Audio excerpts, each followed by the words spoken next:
हम कोई टीका टिप्पणी नहीं करना चाहते। वो 1 रुपया मांगेंगे, हम उसमें भी खुश हैं, लेकिन कुछ मांग के बताए तो सही और लाके लेके आए। ये आपकी हमारी सबकी जिम्मेदारी है, माननीय प्रतिपक्ष नेताओं की भी जिम्मेदारी है। आपने केंद्र से लॉकडाउन के लिए आग्रह किया था कि स्वायत्तता देनी चाहिए राज्यों को।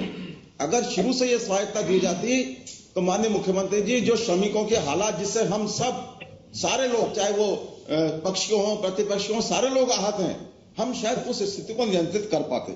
मैं आपका इस बात के लिए भी आभार व्यक्त करना चाहता हूं कि आपने पास की जो व्यवस्था जो नई शुरू की है और आपने लॉकडाउन में जो खुला छोड़ा है, इससे लोगों में आत्मविश्वास बढ़ा है, निराशा के बादल छटने लगे हैं। कल से ही लोगों को ऐसे लगने लगा कि हाँ, अब आसमान खुला है। आपने अफसरशाही से इतर जाके ये जो पहल की है, इसके लिए भी आपका आभार व्यक्त करना चाहता हूं। कुछ सुझाव मैं स्पष्ट बहुत पिन पॉइंटेड देना चाहता हूं। आपने अपने पिछले कार्यकाल में आपने अपने पिछले कार्यकाल में 9-10 रुपए किलो फोर्टिफाइड आटे की योजना बनाई।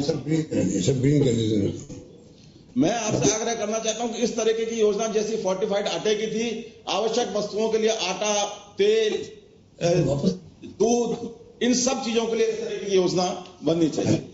खाद्य सुरक्षा का जो वर्तमान जो आधार है वो 2011 की जनसंख्या है।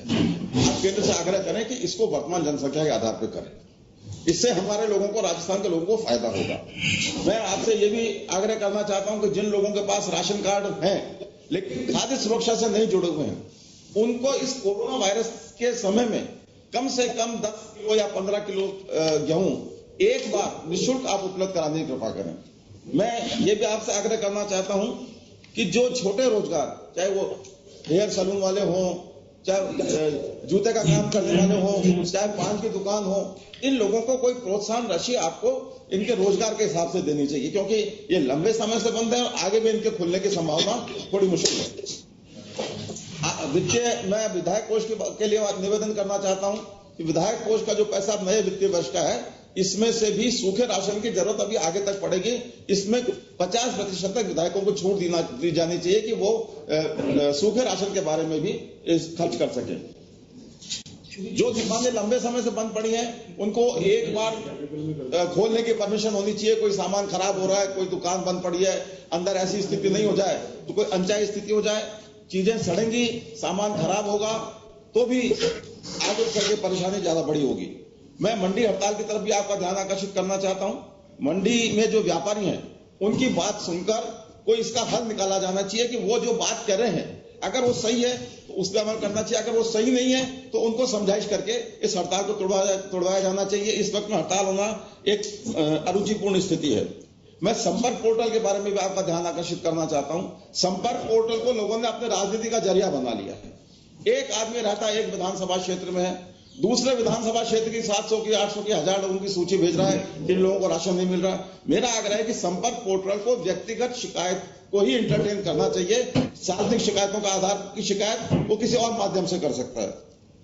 आपने रात्रिकालीन कर्फ्यू जो है 7 से शाम को 7 बजे से और सुबह 7 बजे का किया है। 7 बजे, 8 बजे, 9 बजे तब तक तो हम लोग खाना ही पहुंचाते रहते हैं, जो खाने के पैकेट हैं। तो ये जो 7 बजे का समय है, इसके बारे में विचार करना चाहिए। वैसे भी रात को कोई निकल नहीं रहा। मैंने भी एक बार निकल कर, मैंने परसों ही रात को देखा, लोग बात इतने एक तरीके से कहना चाहिए इस कोरोना वायरस को लेकर सचेत हैं कि वो रात को निकल नहीं रहे हैं। एक समस्या जब आज अखबारों में आई है, आपको पता है, सभी लोगों को पता है, एक मकान में 150-150, 200 किराएदार रह रहे।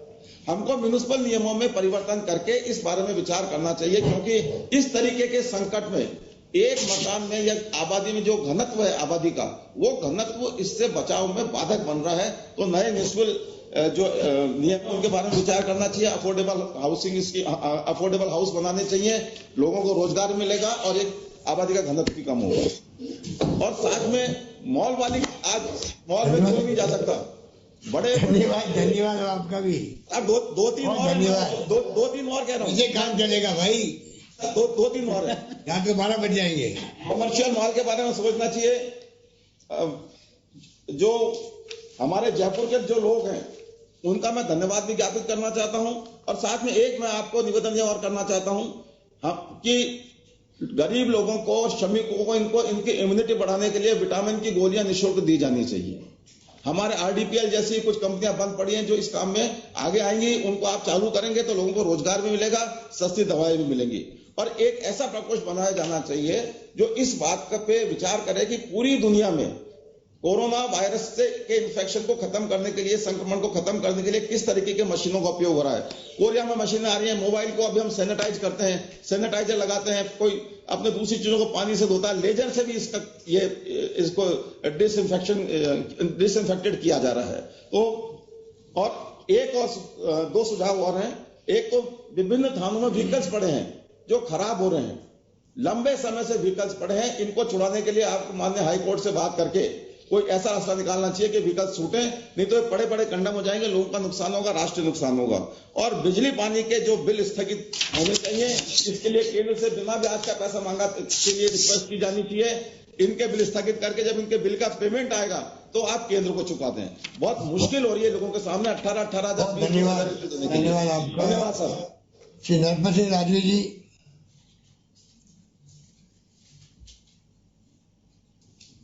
काम तो आपने काफी किया है,